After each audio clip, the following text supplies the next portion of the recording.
Hi ಎಲ್ಲರಿಗೂ ನಮಸ್ಕಾರ ನಮಸ್ತೆ. ಈ ಕ್ವಶನ್ 19ನೇ ಕ್ವಶನನ್ನು ನೀವು ನೋಡ್ತಾ ಇದ್ದೀರಾ. ಸೊ ಈಗ ಹೊಸ ಕ್ವಶನ್ ಥರ ಇದೆ ಅಂತ ಅಲ್ಲ, ಬಟ್ ಹಳೆ ಕ್ವಶನ್ನೇ. ಬಟ್ ಏನಿದೆ ಇದರಲ್ಲಿ ಡಿಫ್ರೆನ್ಸ್ ಅಂತ ಹೇಳಿದ್ರೆ, look at this. In the previous questions we were talk on net profit. I mean the profit which is debited to P&L account. We were work on, we have been worked out on net profit base. Net profit as per P&L account, but here net loss is given. So here three partners X, Y, Z. Our discussion on assessment of firms and partners. Assessment of firms. Okay. Here three partners X, Y, Z are the partners in a firm.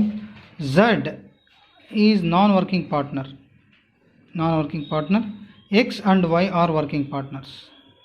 They share profits and losses in the ratio 3:2:1. Okay.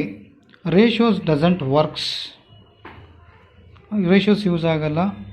The following is the profit and loss account of the firm for the year ending 31st 2019. So here establishment expense is given. So here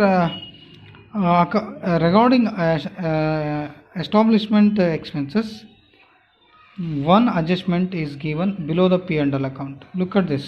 Adjustment number A. Establishment expenses include rupees commission paid to Z 10,000 is to be treated as disallowable, and for furniture purchase 2,000 it is capital expenditure. It should be treated as disallowable expenses. Okay. Out of 51,000, 51,000 ರೂಪಾಯಿನಲ್ಲಿ 10,000 ರೂಪಾಯಿ commission, 51,000 ರೂಪಾಯಿನಲ್ಲಿ 10,000 ರೂಪಾಯಿ commission ಝಡ್ಡಿ ಕೊಟ್ಟಿರೋದು, 2,000 ರೂಪಾಯಿ ಫರ್ನಿಚರ್ನ purchase ಮಾಡಿರೋದು, ಇವೆರಡು disallowable. So ಇದರಲ್ಲಿ 51,000ದಾಗ 10,000 ಮತ್ತು 2,000 ಮಾತ್ರ disallowable ಮಾಡಬೇಕು, ಇನ್ನು ಉಳಿದಿದ್ದು ಬಿಟ್ಬಿಡಬೇಕು. Next rent paid to partner Z. So it is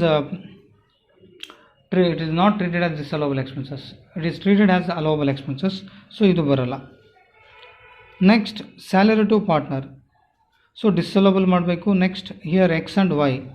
Z salary not given, Z salary ಕೊಟ್ಟಿಲ್ಲ. ಸೊ ಹಾಗಾಗಿ ಎಕ್ಸ್ ಮತ್ತು ವೈ ಸ್ಯಾಲ್ರಿನ ಡಿಸೋಲಬಲ್ ಮಾಡಿ ಆಮೇಲೆ ಅಂದರೆ ಸೆಕ್ಷನ್ 40 ಸಬ್ಸೆಕ್ಷನ್ ಬಿ ಪ್ರಕಾರ ಅಲೋಬಲ್ ಮಾಡಬೇಕು 2 times. ಇಂಟ್ರೆಸ್ಟ್ ಆನ್ ಕ್ಯಾಪಿಟಲ್ 14% ಇದೆ.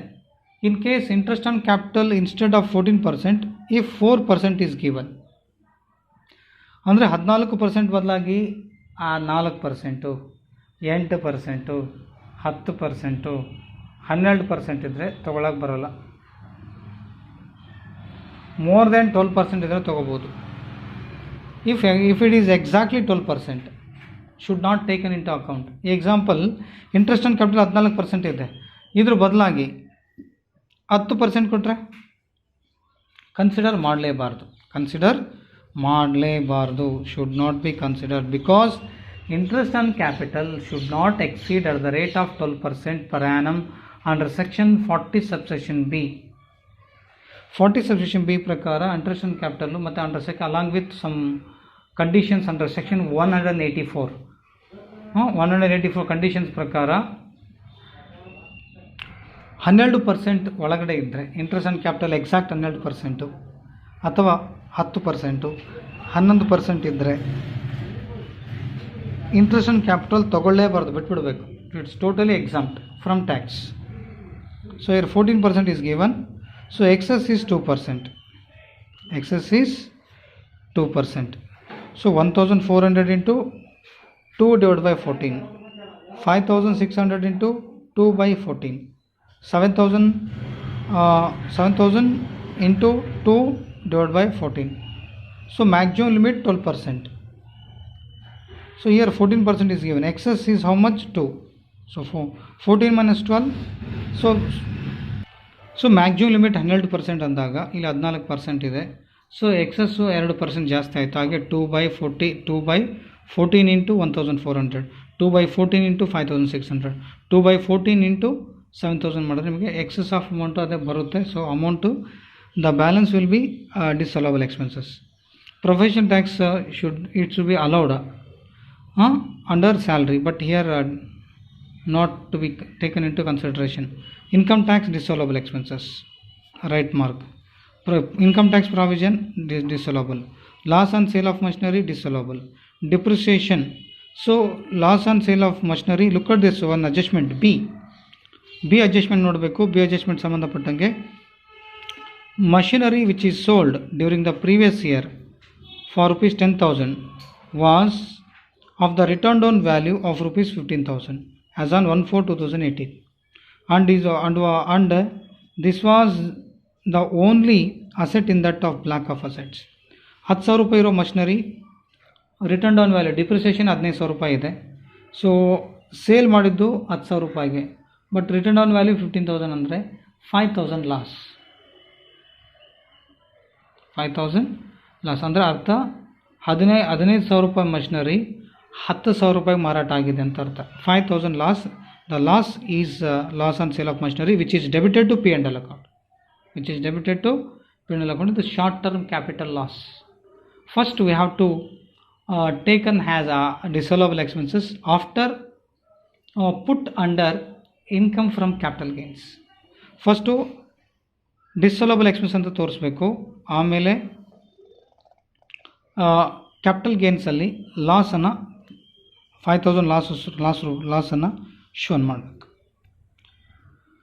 ಓಕೆ, ನೆಕ್ಸ್ಟ್ ಡಿಪ್ರಿಸಿಯೇಷನ್ disallowable ಮಾಡಬೇಕಾ ಮಾಡಬಾರ್ದಾ? If it is adjustment given regarding depreciation, then only the depreciation which is debited to P&L account is treated as disallowable expenses. The below the profit and loss account, if any depreciation is given, the amount should be treated as allowable expenses. Here look at this C adjustment. Depreciation as per rules is also 8,000. It is allowable expenses. It should be shown, I mean under ಇದನ್ನ depreciation allowable ಅಂತ ಇದೆಯಲ್ಲ, allowable ಎಲ್ಲರೂ ತೋರಿಸ್ಬೋದು, ಅಥವಾ less incomes not taxable under business set, ಅಥವಾ ನಾನ್ business incomes ಎಲ್ಲ ಕೂಡ ತೋರಿಸ್ಬೋದು. So ಇಲ್ಲಿ adjustment ಕೊಟ್ಟಿರೋದಕ್ಕೋಸ್ಕರ ಇದು ಡಿಸಲೋಬಲು, ಯಾವುದು ಡಿಪ್ರಿಸಿಯೇಷನ್. ಇದು ಅಡ್ಜಸ್ಟ್ಮೆಂಟ್ ಕೊಟ್ಟಿಲ್ಲ ಅಂದರೆ ಕೆಳಗಡೆ ಇದನ್ನು ತೊಗೊಳಕ್ಕೆ ಬರೋಲ್ಲ. ಓಕೆ, ಸೊ ಇದು ಡಿಸಲೋಬಲ್. ಸೊ ಇಲ್ಲಿ ಅಡ್ಜಸ್ಟ್ಮೆಂಟ್ ಕೊಟ್ಟಿರೋದಕ್ಕೋಸ್ಕರ when adjustment not given regarding depreciation this amount is not treated as disallowable. ಇದನ್ನು ತೊಗೊಳಕ್ಕೆ ಬರೋಲ್ಲ, it should be ignored when adjustment not given regarding depreciation. So first adjustment is over, second adjustment is over, third adjustment is over. Next comes to credit side of P&L accounts. So interest from bank FD, bank deposits, it should be taxable under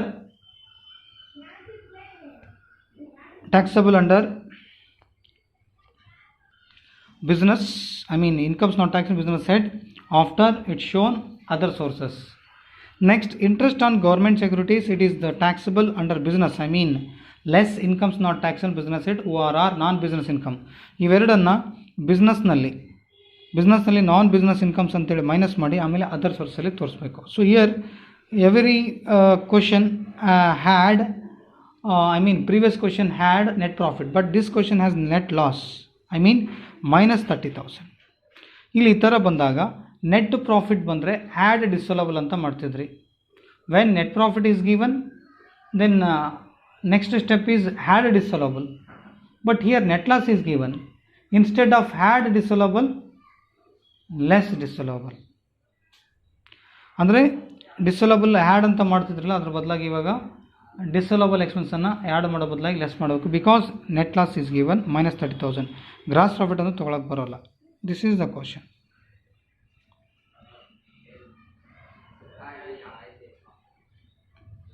Take down this question or take down the screenshot, then follow the video. I am going to solve on whiteboard. ಇದನ್ನು whiteboard ಮೇಲೆ solve ಮಾಡ್ತೀನಿ. First question ಅನ್ನು ಬರ್ಕೋಬೇಕು. This is question, ಅಥವಾ screenshot ಅನ್ನು ತಗೋ. Here one more thing. So compute the total income of the firm. In case question raised on computation of income from of the firm ಅಂತ ಹೇಳಿದಾಗ only second head business ಅಂದರೆ under income from business or profession head ಅಷ್ಟೇ ಮಾಡಬೇಕು. So ಇಲ್ಲಿ total income ಅಂತ ಕೇಳಿದಕ್ಕೋಸ್ಕರ 4 head ಹಾಕಬೇಕು. House property, business or profession, capital gain and OS. ಅದಾದಮೇಲೆ GTA ಬರುತ್ತೆ. GTA ಬಂದಾದಮೇಲೆ less deduction under section 80C ಇಂದ 80U ವರೆಗೂ ಕಳೆದ್ರೆ ಬರತಕ್ಕಂಥ total income.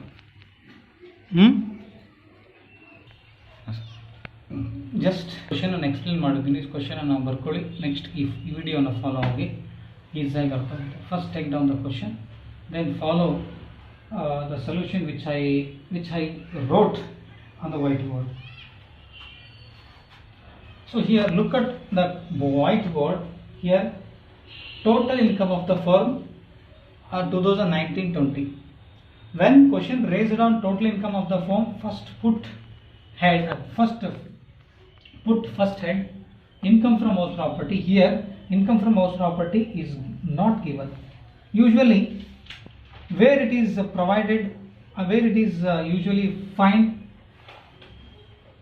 where usually we can find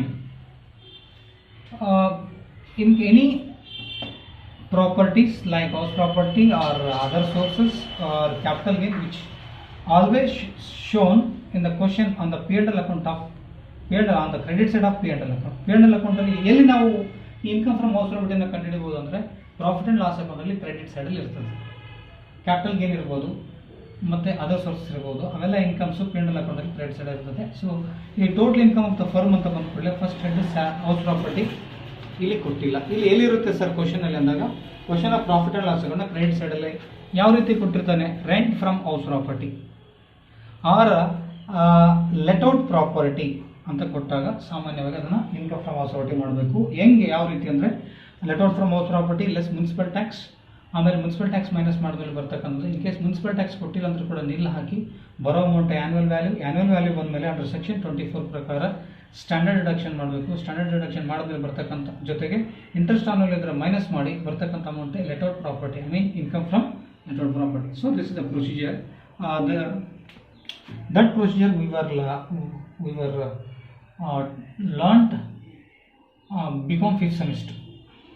Okay, here second head income from business or profession, in short profession. So first here net loss as per P&L. So here profit not given, that's why I put minus 30,000. It is clearly given on the credit side of P&L account, net loss as per P&L account. Okay, next, instead of had disallowable expenses, here less disallowable expenses. These are expenses which are debited to P&L account. These expenses are debited to P&L account. It means these expenses given in the debit side of the P&L account. ಇವಿಷ್ಟು expense ಎಲ್ಲಿಂದ ಹಿಡ್ಕೊಂಡ್ಬಂದ್ರಿ sir ಅಂತ ಹೇಳಿದ್ರೆ, ಇವೆಲ್ಲ disallowable expense P&L ಅಕೌಂಟ್ನಾಗ debit side ಇರ್ತಕ್ಕಂಥ items. Commission to Z ಇದು adjustment number 1.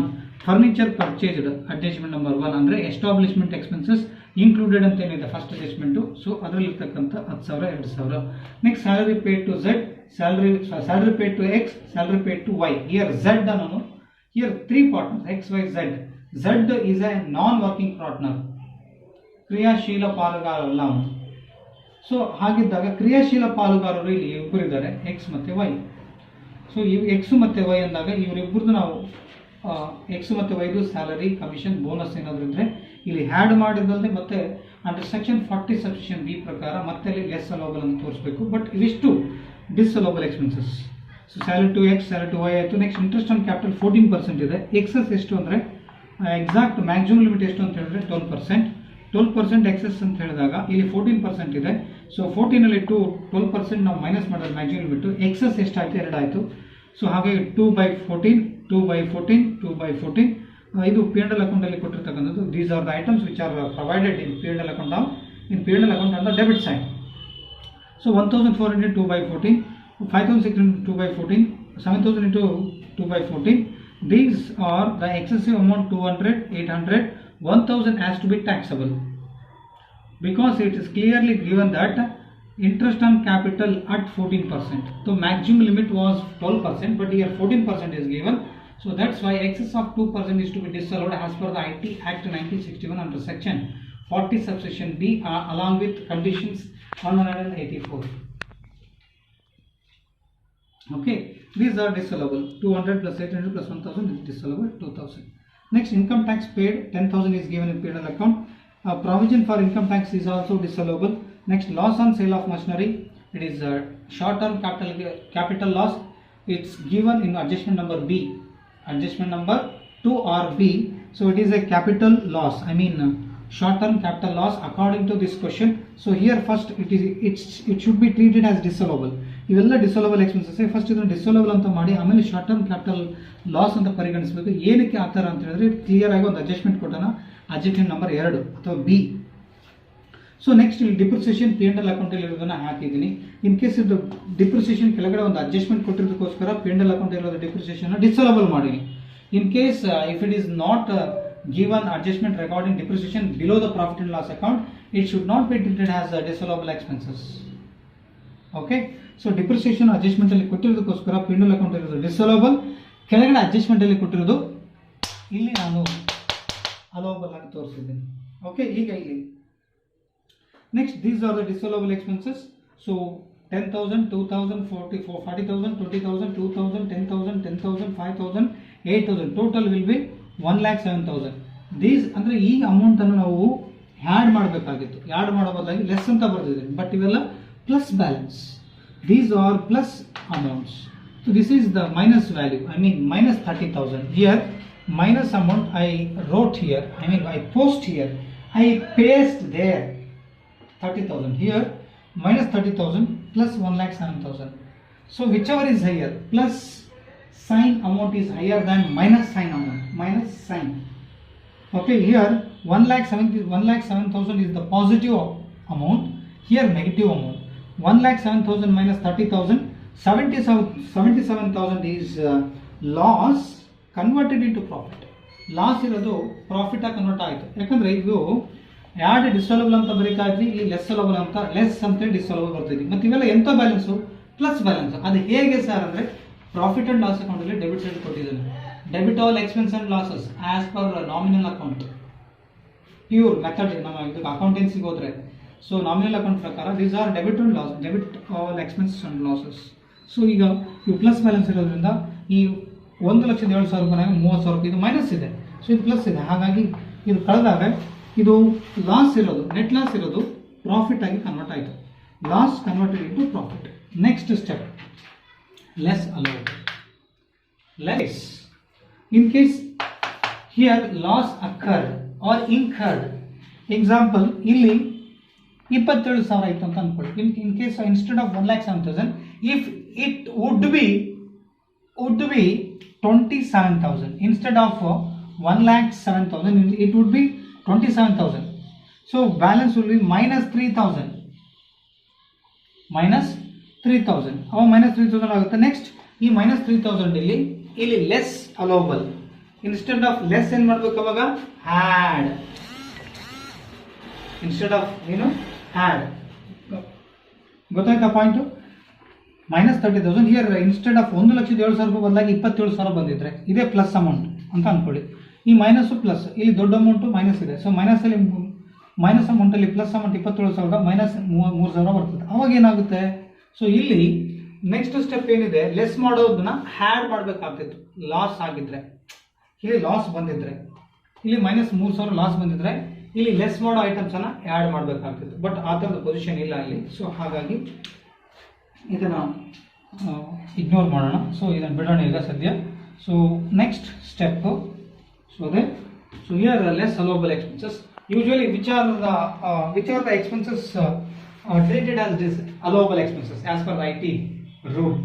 So here less allowable expenses, continue part, less allowable. Example, bad debts previously disallowed, nil, where it can be find in question or in the exercise. Usually it is provided on the credit side of the P&L account. ಇದನ್ನು ಯಾವಾಗಲೂ P&L ಅಕೌಂಟ್ನ credit ಸೈಡಲ್ಲಿ ಕೊಟ್ಟಿರ್ತಾರೆ. ಏನಂತ? ಬ್ಯಾಡ್ debts previously ಡಿಸ್ಅಲೌಡ್ ಅಥವಾ ಬ್ಯಾಡ್ debts previously not allowed ಅಂತ ಕೊಟ್ಟಿರ್ತಾನೆ. So ಅವಾಗ ಕೊಟ್ಟಾಗ ಇದನ್ನು ಹಾಕ್ಬೇಕು, ಅದರ್ವೈಸ್ ಬರಲ್ಲ. Next depreciation as per rule it is given in adjustment. ಇಲ್ಲಿ ಕೊಟ್ಟಿರೋದಕ್ಕೋಸ್ಕರ ಅಡ್ಜಸ್ಟ್ಮೆಂಟಲ್ಲಿ ಕೊಟ್ಟಿದ್ದಕ್ಕೋಸ್ಕರ ಇಲ್ಲಿ ಒಂದು ನಾವು ಅಮೌಂಟು P&L ಅಕೌಂಟಲ್ಲಿ ಇರೋದು ಡಿಪ್ರಿಸಿಯೇಷನಲ್ಲಿ ಆ್ಯಡ್ ಮಾಡಿದ್ವಿ. In case adjustment not given ಇದ್ದಾಗ ಇಲ್ಲಿ ನಾವು ಹಾಕ್ಲಿಕ್ಕೆ ಅಂದರೆ ಅಲ್ಲಿ ತೋರಿಸ್ಲಿಕ್ಕೆ ಬರಲ್ಲ, ಇಲ್ಲಿ ಹಾಕ್ಲಿಕ್ಕೂ ಬರಲ್ಲ. So the depreciation as per rule 8,000 as usual. So 8,000. 77,000 is brought forward from here. I mean carry forward to here. 77,000. Here 8,000. 77,000 minus 8,000, 69,000. Next step, non-business incomes or incomes not taxable under business head. These are provided in the P&L account on the credit side. I mean, which are the items? Which are the items wrote here. Example: interest from bank FD, interest on government securities. These are provided or credited in P&L account. These are non-business income or business incomes not taxable under business head. So 1,000, 9,000. First we have to tax here. After that we have to show under the other sources. Head number 4. ಇಲ್ಲಿ first incomes not tax business head ಅಂತ business ಅಲ್ಲಿ ತೋರಿಸಬೇಕು. ಅದು ನಾನ್ business income ಅಂತ ಇಲ್ಲಿ ತೋರಿಸಿ ಆಮೇಲೆ other sources ಅಲ್ಲಿ ಹಾಕಬೇಕು. ಇದೇ ಬರುತ್ತೆ. ಸೊ 1,000 ಪ್ಲಸ್ 9,000 10,000 69,000 ಅಲ್ಲಿ 59,000 ಕಳೆದ್ರೆ so book profit of the firm. 69,000 minus 10,000, 59,000 is the book profit of the firm. Next step is allowable under section 40 subsection B. So here on first rupees 3 lakh as per the format or as per the rule in case of professional firm or non-firm anything. So here on first rupees 3 lakh of book profit at 90%. Here not more than 3 lakh. It is less than 3 lakh. So that's why 50 out of 59,000 90% is allowed. So ಇಲ್ಲಿ 3 ಲಕ್ಷ ರೂಪಾಯಿ ಇಲ್ಲ, 59,000 ರೂಪಾಯಿ ಇದೆ. So ಹಾಗಾಗಿ first 3 lakh ತೊಗೊಳಕ್ಕಿಲ್ಲ. 3 ಲಕ್ಷದ ಒಳಗಡೆ ಇರೋದ್ರಿಂದ 59,000 ಮೇಲೆ 90% ಮಾಡಿದ್ರೆ 53,100. ಇದು ಬಂದಾದ್ಮೇಲೆ ನೆಕ್ಸ್ಟ್ ರೂಲ್ ಏನು ಹೇಳ್ತದೆ? ಸೊ ಮಿನಿಮಮ್ ಲಿಮಿಟ್ ಹಾಕಿ ಅಂತ ಹೇಳ್ತದೆ. We have to put minimum limit 1,50,000. In these whichever is higher. So 1,50,000. So 1,50,000. Next balance at 60% ಮಾಡಬೇಕಂತಿದೆ. Next balance will be at the rate of 60%. We are not more than 3 lakh. That's why at the rate of 60% is allowed on book profit is not allowed because it is not less more than 3 lakh. ಇಲ್ಲಿ at 60% book profit ಮಾಡಬೇಕಂದ್ರೆ ಅಷ್ಟು 3 ಲಕ್ಷದ ಮೇಲೆ profit ಇಲ್ಲ. So 3 lakh in case 3,59,000 ಇದ್ದಿದ್ರೆ so 3 lakh ಮೇಲೆ first ಮಾಡಿ ಆಮೇಲೆ 59,000 ಮೇಲೆ 60% ಮಾಡ್ಬೋದಾಗಿತ್ತು. ಸೊ ಅದಿಲ್ಲ. ಸೊ ಹಾಗಾಗಿ ಡೈರೆಕ್ಟ್ ಆಗಿ ಹಾಕಿದೆ. ಎರಡರಲ್ಲಿ ವಿಚ್ ಎವರ್ ಇಸ್ ಲೋವರ್ ಇಲ್ಲಿ ಬರ್ಕೊಂಡು ನೆಕ್ಸ್ಟ್ ORR. ಇನ್ನೊಂದು ORR ಇದೆ, salary, commission, ORR, bonus to working partners. Here only 2 working partners, X, Y. Z is a non-working partner. So salary to X, salary to Y. Commission ಇಲ್ಲ, bonus ಇಲ್ಲ. Commission ಇದೆ ಯಾರ್ದು? Z. Commission Z ಇದೆ. Salary ಇಲ್ಲಿ ಇರೋದನ್ನೇ ಹಾಕಿದ್ದೀನಿ. But Z is non-working partner, should not be taken into account. But salary to X and salary to Y already added, shown under disallowable expenses. Along with after showing under disallowable expenses, next we have to show under section 40 subsection B of the B, it should be allowable. So that's why salary to X 40,000, salary to Y 20,000, 40 plus 60. Sorry, 40,000 plus 20,000, 60,000. In these, whichever is lower. 60,000 is inside in the column. Here 59, here 60. So 59 out of 59,000, 60,000 is not to be write off. Subtract.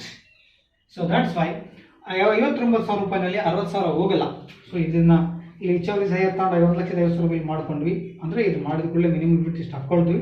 ಎರಡರಲ್ಲಿ which is higher ತೊಗೊಂಡು ಅಂದರೆ 3 ಲಕ್ಷದ ಮೇಲೆ 90% ಮಾಡಬೇಕಂತಿತ್ತು. 3 ಲಕ್ಷದ ಒಳಗಡೆ ಇದೆ. So ಹಾಗಾಗಿ 59,000 ಡೈರೆಕ್ಟಾಗಿ 90% ಮಾಡಿದಾಗ 53,100 ಬರ್ತದೆ. ಇನ್ ಕೇಸ್ ಇದೆ 3,59,000 ರೂಪಾಯಿ ಬಂದಿದ್ರೆ ಫಸ್ಟ್ 3 ಲಕ್ಷದ ಮೇಲೆ ಮಾಡಿ ಆಮೇಲೆ 59,000 ಮೇಲೆ ಮಾಡ್ತಿದ್ವಿ. ಸೊ ಇಲ್ಲಿ ಆ ಥರ ಇಲ್ಲ. 3 ಲಕ್ಷದ ಒಳಗಡೆ ಇರೋದ್ರಿಂದ ಅದೇ 59,000 ಮೇಲೆ ಡೈರೆಕ್ಟಾಗಿ 90% ಮಾಡಿದ್ರೆ ಇಷ್ಟು ಬರ್ತದೆ. ನೆಕ್ಸ್ಟ್ ಮಿನಿಮಮ್ ಲಿಮಿಟ್ 1,50,000 ಐತಿ. ಎರಡರಲ್ಲಿ ವಿಚ್ ಎವರ್ ಇಸ್ ಹೈಯರ್ ಮಾಡಿ ಇದನ್ನು ಹಾಕೊಳ್ಳೋದು. ನೆಕ್ಸ್ಟ್ ಸ್ಯಾಲ್ರಿ ಏನಾದ್ರು ವರ್ಕಿಂಗ್ ಪಾರ್ಟ್ನರ್ ಕ್ರಿಯಾಶೀಲ ಪಾಲುದಾರನಿಗೆ ಕಮಿಷನ್, ಬೋನಸ್ಸು, ಸ್ಯಾಲ್ರಿ ಕೊಟ್ಟಿದ್ದಿತ್ತು ಅಂದರೆ ಅದನ್ನು ಇಲ್ಲಿ ಹಾಕೋಬೇಕು. ಸೊ ಈ ಸ್ಯಾಲ್ರಿ ವರ್ಕಿಂಗ್ ಪಾರ್ಟ್ನರ್ಸ್ ಬಂದು X, Y. ಅವ್ರಿಗೆ ಸ್ಯಾಲ್ರಿ ಮಾತ್ರ ಇದೆ, ಬೋನಸ್ ಇಲ್ಲ, ಕಮಿಷನ್ ಇಲ್ಲ ಕ್ವಶನಲ್ಲಿ. ಸೊ ಇವೆರಡನ್ನ ಹಾಕಿದಾಗ 60,000 ಆಗುತ್ತೆ. ಇವೆರಡರಲ್ಲಿ ನೆಕ್ಸ್ಟ್ ಸ್ಟೆಪ್ ಏನು? Which ever is lower. Lower ಹೊರಗಡೆ ಹಾಕಿದಾಗ ಎರಡರಲ್ಲಿ ಲೋಯರ್ ಅಮೌಂಟ್ 60,000 ಹಾಕಿದ್ವಿ, 59,000 60,000 ಹೋಗಲ್ಲ, -1,000 ರೂಪಾಯಿ, -1,000 ರೂಪಾಯಿ ಹೋಗಲ್ಲ ಅಂತ ಹೋಗೋದಂತಲ್ಲ, ಜಸ್ಟ್ ಥಿಂಕ್ ಲೈಟಾಗಿ ಥಿಂಕ್ ಮಾಡಿ ನಾನು ಸುಮ್ಮನೆ ಹೇಳ್ತಕ್ಕಂಥದ್ದು. ಹೋಗಲ್ಲ ಅಂದರೆ ಅರ್ಥ ಏನು, ಅದರಲ್ಲಿ ಎಲ್ಲಿಗೆ ಹೋಗೋದಲ್ಲ. ಸೊ ಹಿಯರ್ ಮೈನಸ್ ಅಂದರೆ ಸಬ್ಸ್ಟ್ರಾಕ್ಟ್ ಮಾಡೋಕ್ಕಾಗಲ್ಲ. ಸೊ -1,000 ರೂಪಾಯಿ business loss of the firm. I have completed only 2 heads, house property and income from business or profession. Next, after ascertaining business loss of the firm, next third step is third Roman is income from capital gains. Here also you write here.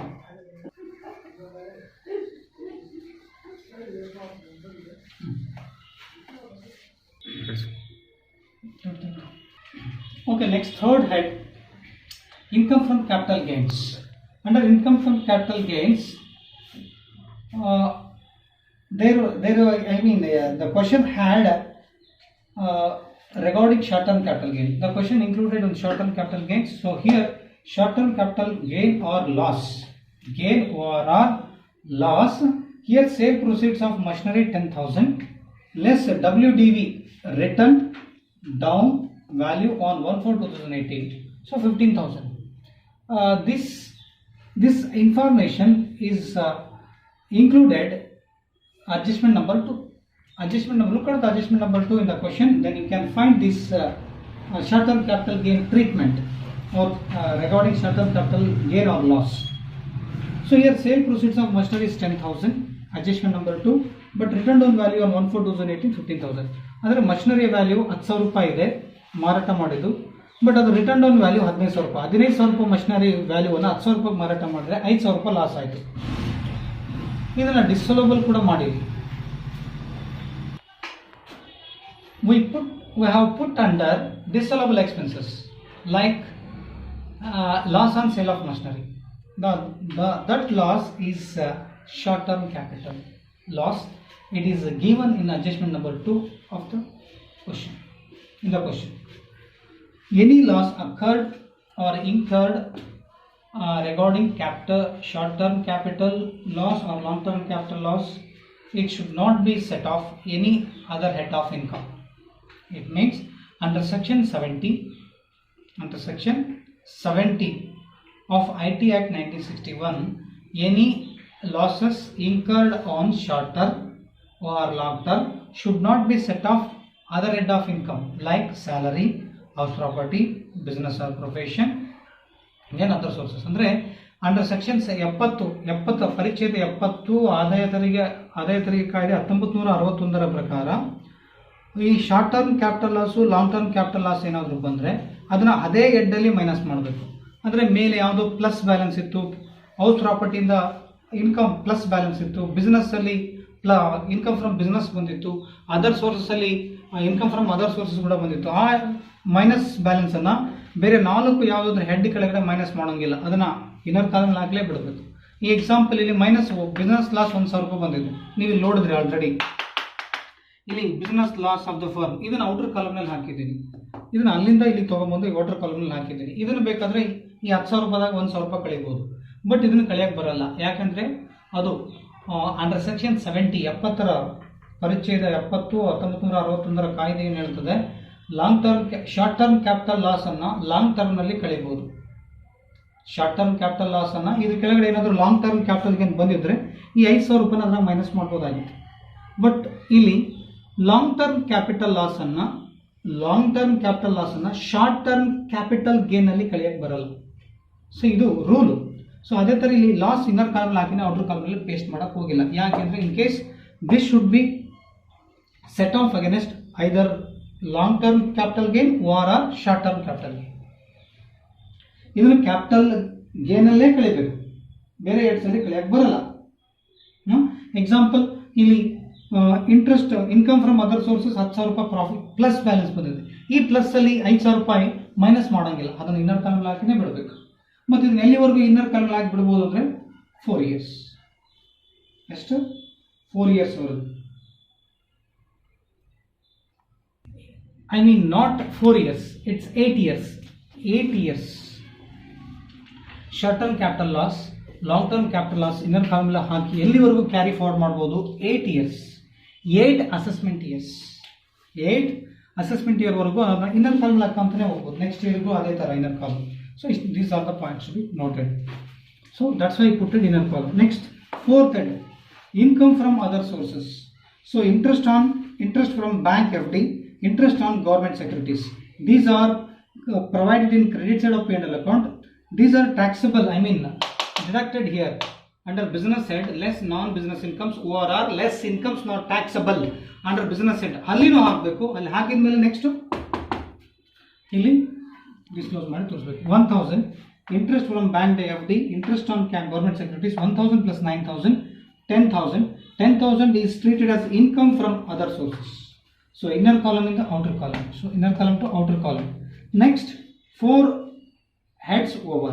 Here minus 1000 business loss.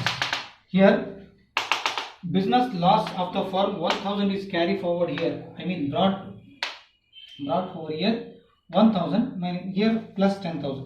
10,000 minus 1000. 9,000 is the gross total income of the firm. Gross total income of the firm.